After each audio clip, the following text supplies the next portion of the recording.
যদি আমি আল্লাহ রাব্বুল আলামিনকে ভয় করতে পারি, তাহলে আল্লাহ রাব্বুল আলামিন ঘোষণা দিচ্ছেন কি জানেন? যে ব্যক্তি আল্লাহ তাআলাকে ভয় করবে, ইউসলিহ লাকুম আমালাকুম ওয়া ইয়াগফির লাকুম যুনুবাকুম। আল্লাহ রাব্বুল আলামিন বলেন, আরে আমাকে ভয় করো আর সত্য কথা বলো, এই দুইটা কাজ করতে পারলে আমি তোমাদের আমলকে সংশোধন করে দিব।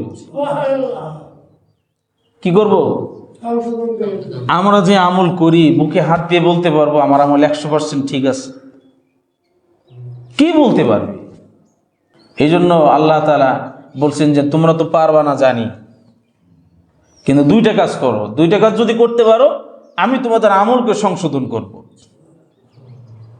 ওয়া ইয়াগফির লাকুম যুনুবাকুম, এবং তোমাদের গুনাহসমূহকে আমি মাফ করে দিব। কি করে দিব? ওয়া ইয়াগফির লাকুম যুনুবাকুম, তোমাদের গুনাহগুলোকে কে মাফ করে দিবেন?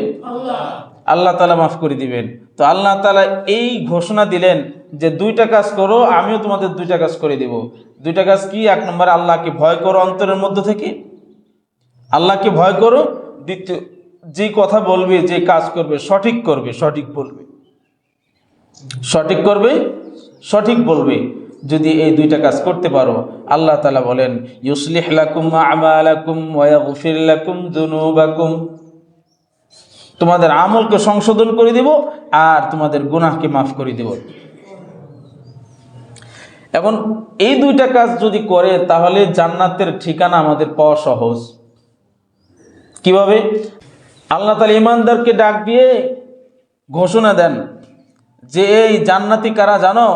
ওয়া ইন্নাল্লাযীনা আমানু ওয়া আমিলুস সলিহাত, যারা ঈমান আনবে এবং সৎ কর্ম করবে। আল্লাহ তাআলা আগেই বলছেন আমলকে সংশোধন করে দেন। এখন যারা ঈমানদার তারা যদি আমল সংশোধন করতে পারে আল্লাহ তাআলার অনুগ্রহে, তাহলে তাদের জন্য কি? লাহুম জান্নাতুন, তাদের জন্য হলো এমন জান্নাত তাজরি মিন তাহতিহাল আনহার, তার নিচ দিয়ে নহর বয়ে যাবে। নহর, দুধের নহর হবে, পানির নহর হবে, মধুর নহর হবে।